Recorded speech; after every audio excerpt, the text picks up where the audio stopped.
Hello viewers, welcome back to our channel. అందరూ దీపావళి ఈసారి చాలా బాగా జరుపుకున్నారు అనుకుంటున్నా. అలాగే మన ఇంట్లో నేను ఎలాగైతే దీపావళి సెలబ్రేట్ చేసుకున్నా అన్నదాన్ని కంప్లీట్గా మీకు ఈ వీడియోలో షేర్ చేస్తా. అంటే ఈసారి 2 days వచ్చింది కదా దీపావళి. అందులో మేము ఫస్ట్ డే అయితే లక్ష్మీ పూజ అలాంటివి చేసుకున్నాం. సెకండ్ డే మేము గౌరమ్మకి నోము కడతారు కదా, సో అలా అయితే చేసుకున్నాం. కేదార గౌరీ వ్రతం చేస్తారు. ఇక్కడైతే మేము గుడిలో వెళ్ళి చేసుకుంటాం అన్నమాట. సో ఫస్ట్ డే ఏం చేశాను అన్నదాన్ని కంప్లీట్గా ఈ వీడియోలో షేర్ చేస్తా. అయితే మనకి 4 o'clock పైనే అమావాస్య అనేది స్టార్ట్ అయింది. సో అప్పుడే మనకి దీపావళి కాబట్టి మేము ఆ రోజు లక్ష్మీ అమ్మవారికి పూజలు అన్నీ కూడా చేసుకున్నాం. సో అలా నేను ఎలా పూజనైతే చేసుకున్నా అన్నదాన్ని ఈ వీడియోలో షేర్ చేస్తా. ఫస్ట్ నేను స్టార్ట్ చేసేది ఏ పూజలైనా గుమ్మంకి పూజ చేస్తాం, లైక్ ద్వార పూజ చేస్తాం కదా. సో అలాగైతే నేను స్టార్ట్ చేసేసుకున్నా. ఏ పూజ అయినా ఏ వ్రతం అయినా ముందుగా మన ఇంటి దేవుణ్ణి మనం ప్రార్థించుకోవాలి. మన ఇంటి దేవుడు అంటే మన కులదైవం అలా ఉంటారు కదా. సో వాళ్ళకి ఫస్ట్ పూజ చేసిన తర్వాతే మనం ఇతర దేవుడిని మొక్కుకోవాలి. సో మాకైతే మునేశ్వరుడు, ఏ ఇంటి దేవుడైనా వాళ్ళు మన ఇంటి గడపలో ఉంటారు అని చెప్తారు. లైక్ నరసింహస్వామి, అలాగే మన ఇంటి దేవుడిని మనం గడపలో ప్రార్థించుకోవాలి. సో అక్కడ మెయిన్ పూజ అనేది మనం చేసుకోవాలి అని మా అమ్మ ఎప్పుడూ చెప్తూ ఉంటారు. అలాగైతే నేను ఈసారి పూజ చేసేసాను. ఈ పూజ అయిన తర్వాతే మనం లోపలికి వెళ్ళి దీపం వెలిగించి పూజ చేసుకుంటాం.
అలా లోపల దీపం వెలిగించాక మనం లక్ష్మీ అమ్మవారికి షోడశోపచార పూజ చేసుకోవచ్చు.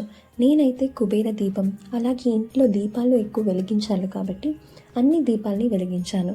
లైక్ దీపావళి నైట్, అమావాస్య ఉన్న నైట్ అయితే మనం దీపాల వరుసగా పెట్టి మనం పూజించుకోవాలి. ఎందుకంటే దీపావళి అనేది క్రాకర్స్ బర్స్ట్ చేయడం, లేకపోతే మనం ఎంజాయ్ చేయడం అలాంటివి కాకుండా మనం ఎంత పూజని నిష్ఠతో చేస్తామనేది ఇంపార్టెంట్.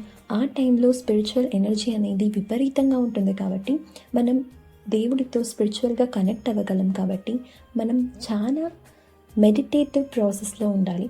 లైక్ పూజ చేస్తున్నప్పుడు కానీ చాలా శ్రద్ధతో చేయాల్సి ఉంటుంది. సో మనం దీపాలు వెలిగించి ఆ వెలుగులో ఆ దేవుడిని చూసి మనం ప్రార్థించుకోవడం చాలా మంచిది. అలాగే నేను ఇక్కడ దీపాలన్నీ వెలిగించి కూడా నవధాన్యాలు పెట్టి పూజించాను. ఎందుకంటే లక్ష్మీ అమ్మవారు ధాన్య రూపంగా కూడా మనకి అనుగ్రహిస్తారు కదా. సో మన ఇంట్లో ఎప్పటికైనా ధాన్యాలు కొంచెం కూడా కరువు లేకుండా అందరికీ ఇచ్చేంత, అందరికీ పెట్టేంతగా మన ఇంట్లో ఎప్పటికీ ఉండాలని మనం కోరుకుంటూ అమ్మవారిని మొక్కుకోవాలి.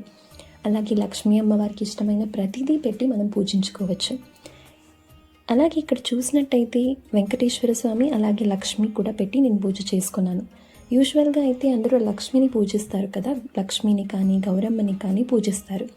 కానీ మా ఇంట్లో ఈ విగ్రహం ఉంది కాబట్టి సో ఎప్పుడూ లక్ష్మిని మాత్రం పెట్టి పూజించడానికి మనసు రాదన్నమాట. సో ఎప్పుడు వాళ్ళిద్దరిని పెట్టి ఒకేసారి పూజించుకుంటాం. అన్ని పూజలకి కూడా ఇదే ప్రాసెస్ కంటిన్యూ చేస్తాం. సో ఈరోజు కూడా అలాగే చేసుకున్నాం. లాస్ట్ వీడియోలో మీరు చూసినట్టయితే దీపావళి గురించి చెప్పినప్పుడు ఆ వీడియో అనేది నేను పౌర్ణమికి పూజ చేసినప్పుడు రికార్డ్ చేసిన వీడియో. సో అందులో కూడా నేను ఇలాగే లక్ష్మీ అమ్మవారికి పూజ చేసుకున్నా. ఎప్పుడు కూడా షోడశోపచార పూజ చేయాలి అనుకుంటే నేను నందూరి శ్రీనివాస్ గారి డెమో వీడియోస్ ఆన్ చేసుకుంటూ అందులో చెప్పిన విధానంగా చేసుకుంటూ వెళ్తానన్నమాట. సో అది చాలా ఈజీగా ఉంటుంది అండ్ మనకి చాలా అప్పుడు మనం ఈజీగా అన్ని ప్రాసెస్ని కూడా కంటిన్యూ కలుగుతాం కాబట్టి నేను అలా చేసుకుంటా. ఇక్కడ లక్ష్మీ అమ్మవారికి అలాగే వెంకటేశ్వర స్వామికి నైవేద్యాన్ని సమర్పించి మనం పూజనైతే చేసుకోవచ్చు. మీరు నెక్స్ట్ టైం దీపావళి చేయాలనుకుంటే కూడా ఇలా లక్ష్మీ అమ్మవారికి ప్రత్యేకంగా పూజలు అనేది నిర్వహించాల్సి ఉంటుంది. అప్పుడు లక్ష్మీ అమ్మవారి అనుగ్రహం చాలా ఉంటుంది కాబట్టి అప్పుడే మనం వాళ్ళని పూజించుకోవడం మంచిది. అలాగే కుబేరుడు కూడా ఈ కాలంలోని దీపావళి సమయంలోనే తను కోల్పోయిన అన్ని ఆస్తులు పదవి అన్నిటినీ కూడా లక్ష్మీ అమ్మవారిని పూజించడం వలన ఆయనకు తిరిగి దక్కింది అని నమ్ముతారు. సో మనం కూడా అలా పూజ చేసుకుంటే మనం ఎలాంటి అభివృద్ధిని కోరుకుంటున్నామో అది మనకి దొరుకుతుంది అని పరిపూర్ణంగా మనం నమ్మి చేయాల్సి ఉంటుంది. అలాగే దీపావళి సమయంలో అమ్మవారికి కొత్తగా పసుపు, కుంకుమ, పచ్చకర్పూరం కానీ అమ్మవారికి సంబంధించిన ప్రతి మంగళకరమైన వస్తువులు కానీ ఆ రోజు ఇంటికి తీసుకొచ్చి అమ్మవారికి సమర్పించి పూజించడం అనేది చాలా మంచిది. అలాగే ఉప్పుని కూడా తీసుకొస్తారు. ఎందుకంటే అమ్మవారు పాల సముద్రంలో ఆవిర్పించినప్పుడు ఉప్పు ఇలాంటి మంగళకరమైన వస్తువులు కూడా అమ్మవారితోనే పుట్టింది అని చెప్తారు. సో అమ్మవారికి సంబంధించిన ప్రతిదీ వరలక్ష్మి వ్రతంలో మీరు ఎలా అయితే చేసుకుంటారో ఆ విధానంగా మీరు ఇక్కడ కూడా చేసుకోవచ్చు. ఆ అనుగ్రహం అనేది పరిపూర్ణంగా మనకు దొరుకుతుంది.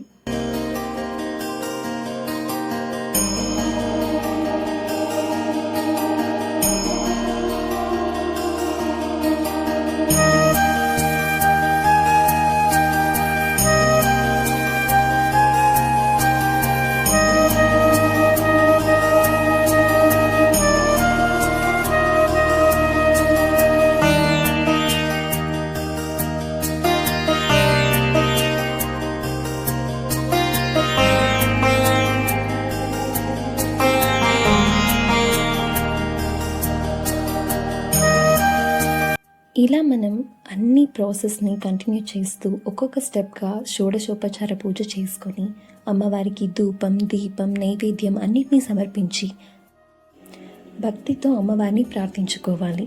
అలాగే నేను దీపావళి రోజు ప్రత్యేకంగా చేసింది పాయసం.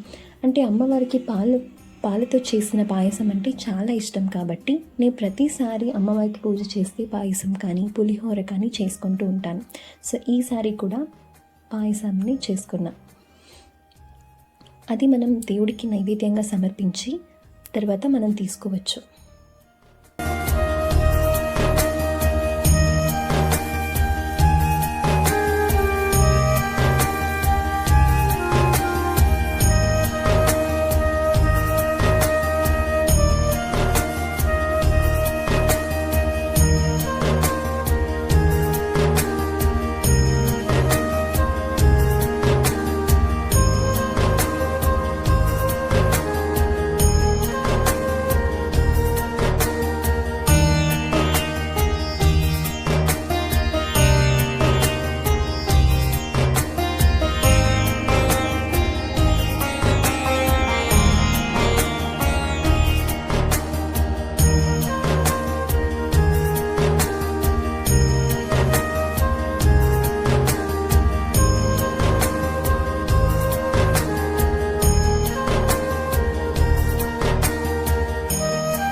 అమావాస్య రోజున ప్రత్యేకంగా మేము ఇలా చేసుకుంటాం.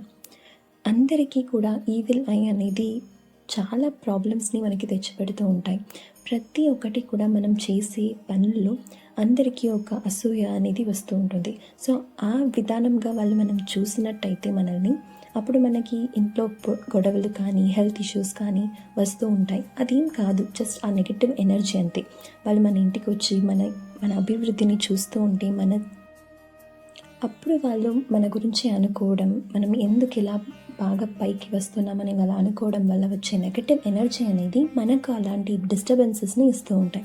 సో అవి మనం తప్పించుకోవాలి అంటే ఇలాంటి కొన్ని చిన్న చిన్న రెమెడీస్ అనేది చేయాల్సి ఉంటుంది. అది వాళ్ళని ఏం చేయడం కోసం కాదు, మనల్ని మనం రక్షించుకోవడం కోసం, ఆ నెగటివ్ ఎనర్జీ నుండి మనల్ని మనం పాజిటివ్ ఎనర్జీకి కన్వర్ట్ చేసుకోవడం కోసం ఇలాంటి చిన్న చిన్న రెమెడీస్ అనేది మనం ఫాలో చేయాల్సి ఉంటుంది. సో ఇలా మనం పూజించుకొని అమావాస్య తిథి లోపలే మనం కట్టేసుకుందాం. ఇంటి ముందరైనా కానీ, లేకపోతే మనకి ఎక్కడ సౌకర్యంగా ఉంటుందో అక్కడ మనం ఇలా కట్టుకోవచ్చు.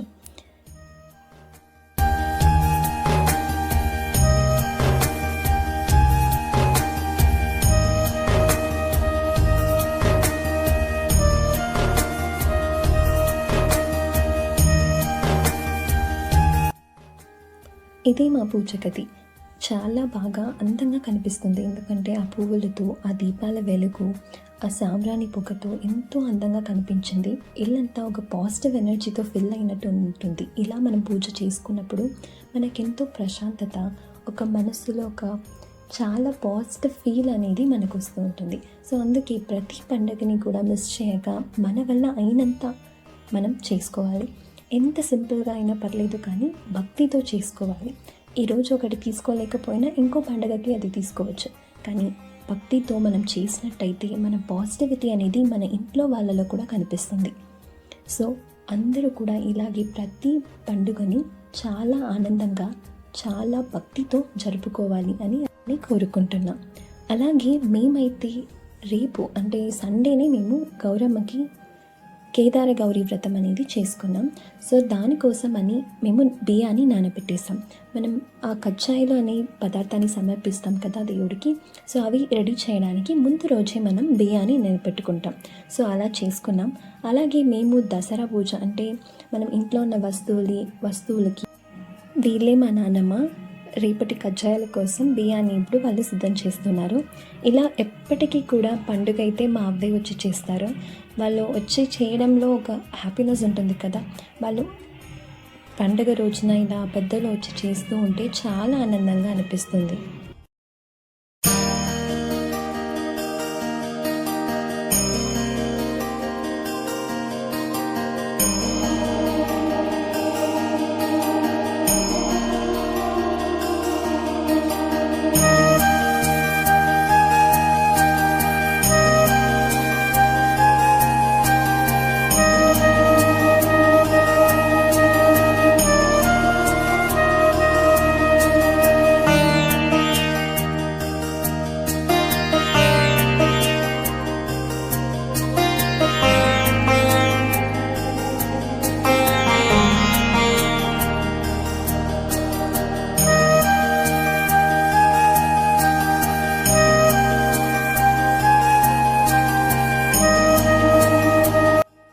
డే 1లో అయితే మేము ఇలాగే దీపావళిని సెలబ్రేట్ చేసుకున్నాం.